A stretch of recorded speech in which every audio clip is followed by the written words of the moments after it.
I don't think becoming mature is about caring more. I think it's about becoming incredibly selective about what deserves your attention. Because attention is strange. We treat it like it's unlimited. जैसे हम हर चीज के बारे में सोच सकते हैं, हर opinion को इम्पोर्टेंस दे सकते हैं, हर एक्सपेक्टेशन को मीट कर सकते हैं और फिर भी at the end of the day बिल्कुल ठीक फील करेंगे. But that's not how it works. Every time you care about something, you are spending a part of yourself, a little bit of your energy, a little bit of your peace, a little bit of your time. And the scary part is, most of us never choose where that energy goes. We just react. किसी ने कुछ बोल दिया, हम सोचने लग गए. किसी और ने कुछ अचीव कर लिया, हम अपनी पूरी जर्नी पे डाउट करने लग गए. किसी ने रिप्लाई लेट कर दिया, हम ओवरथिंक करने लग गए. धीरे धीरे बिना रियलाइज किए हम अपनी लाइफ उन चीजों को दे देते हैं जिनसे शायद हमारा कभी कोई लेना देना था ही नहीं. और फिर एक दिन हम कहते हैं, पता नहीं इतना एग्जॉस्टेड क्यों फील हो रहा है. शायद इसलिए नहीं कि लाइफ बहुत डिफिकल्ट हो गई है, शायद इसलिए क्योंकि हम हर उस चीज का वेट उठाए घूम रहे हैं जो कभी हमारी रिस्पॉन्सिबिलिटी थी ही नहीं. मुझे पहले लगता था कि ग्रोइंग अप का मतलब है और ज्यादा सीखना, better habits, better routines, better mindset, और वो सब इम्पोर्टेंट है. लेकिन एक चीज किसी ने नहीं बताई, growth isn't just about what you add, it's also about what you stop carrying. क्योंकि इमेजिन करो, तुम्हारे हाथ ऑलरेडी इतने सारे बैग से भरे हुए हैं, तो अगर मैं तुम्हें एक और गिफ्ट भी दे दूं, तुम इसे पकड़ ही नहीं पाओगे. लाइफ भी कुछ ऐसी ही है. कभी कभी प्रॉब्लम ये नहीं होती है कि तुम्हारे पास कम है, प्रॉब्लम ये होती है कि तुम्हारे पास जरूरत से ज्यादा है. ज्यादा एक्सपेक्टेशन, ज्यादा कंपैरिजन, ज्यादा गिल्ट, ज्यादा प्रेशर, और इन सब के बीच तुम खुद कहीं पीछे रह जाते हो. इसीलिए पिछले कुछ टाइम में मैंने कुछ चीजों की इम्पोर्टेंस कम करनी शुरू कर दी. एक दिन में नहीं, एक डिसीजन से नहीं, बस थोड़ा थोड़ा करके. और जितनी चीजें मैंने छोड़ी, उतनी ही जगह बनी उन चीजों के लिए जो एक्चुअली मैटर करती थी. So here are the things that I stopped caring about. एक टाइम था जब मुझे लगता था कि अगर मैं अच्छी इंसान बन जाऊं तो शायद सब मुझे पसंद करेंगे. मैं अपने वर्ड सोच समझ के बोलती थी, किसी को बुरा ना लग जाए, किसी को मेरी वजह से हर्ट ना हो, किसी को ये ना लगे कि मैं रूड हूँ. और शायद हम में से बहुत से लोग ऐसा करते हैं. हम रियल होने से पहले लाइकेबल बनने की कोशिश करते हैं. धीरे धीरे हम हर सिचुएशन में खुद को थोड़ा थोड़ा चेंज करने लगते हैं. इस ग्रुप के सामने अलग, उस ग्रुप के सामने अलग, घर पे अलग, बाहर अलग. और फिर एक दिन तुम खुद से ही पूछते हो, मैं एक्चुअली हूँ कौन? क्योंकि इतना टाइम दूसरों की एक्सपेक्टेशन के हिसाब से जीते जीते तुम अपनी आवाज ही भूल जाते हो. फिर मैंने एक चीज रियलाइज की, चाहे तुम कितनी भी कोशिश कर लो, कुछ लोग तुम्हें कभी पसंद करेंगे ही नहीं. और उसका रीजन भी जरूरी नहीं कि तुम हो. कभी उनका मूड, कभी उनके एक्सपीरियंसेस, कभी उनकी इनसिक्योरिटीज की वजह से वो तुम्हें पसंद करते ही नहीं. और ऑनेस्टली इसमें कुछ गलत भी नहीं है, क्योंकि हर इंसान तुम्हें अपनी नजर से देखेगा, तुम्हारी नहीं. तो फिर मैंने खुद से एक क्वेश्चन पूछा, अगर मैं सबको खुश भी नहीं कर सकती तो फिर मैं खुद को क्यों लूज कर रही हूँ? उस दिन से मैंने परफेक्ट या यूनिवर्सली लाइकेबल बनने की रेस छोड़ दी. मैं बस जेन्युइन रहना चाहती थी. और सरप्राइजिंगली उसके बाद जो लोग मेरी लाइफ में रहे, उन्हें मेरा एडिटेड वर्जन नहीं, मेरा रियल वर्जन पसंद था.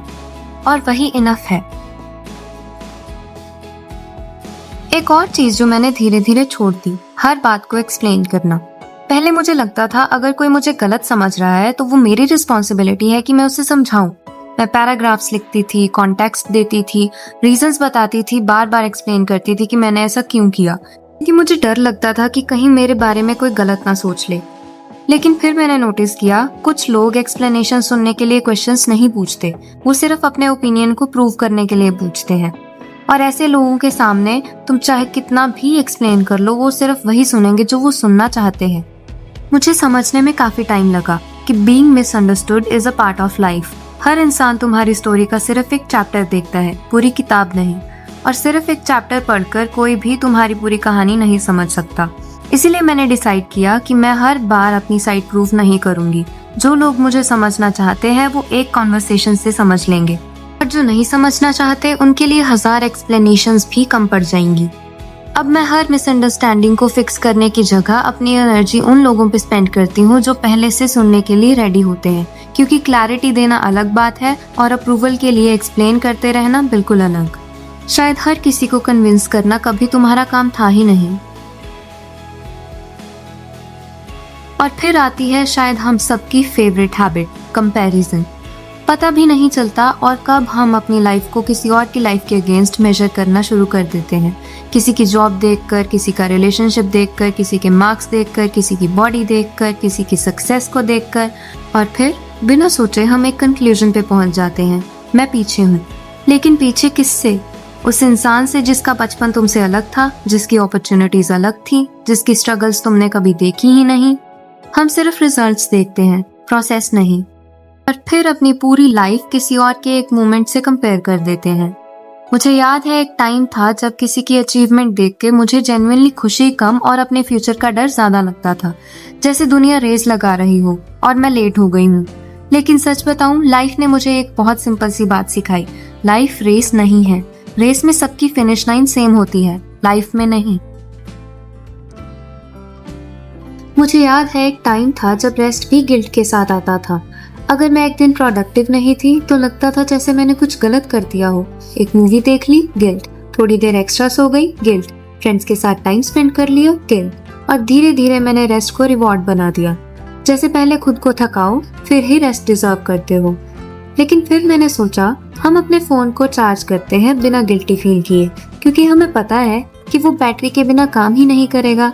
तो फिर हम खुद के साथ इतने अनफेयर क्यों हो जाते हैं?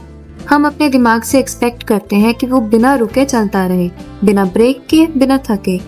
और जब वो थक जाता है तो हम उसे लेजी बोल देते हैं। शायद रेस्ट प्रोडक्टिविटी का ऑपोजिट नहीं है।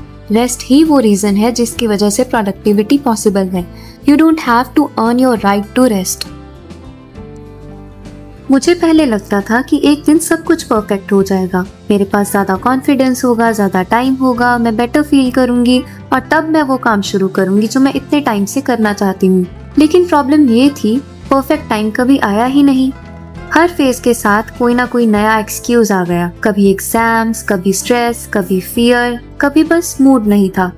और फिर मैंने रियलाइज किया, शायद कॉन्फिडेंस शुरू करने के बाद आता है, पहले नहीं। हम सोचते हैं कि एक्शन लेने के लिए कॉन्फिडेंस चाहिए, जबकि सच उसका उल्टा है। कॉन्फिडेंस एक्शन लेने के बाद आता है। एक छोटा स्टेप, फिर एक और धीरे धीरे वो चीज जो इम्पॉसिबल लग रही थी वो नॉर्मल लगने लगती है।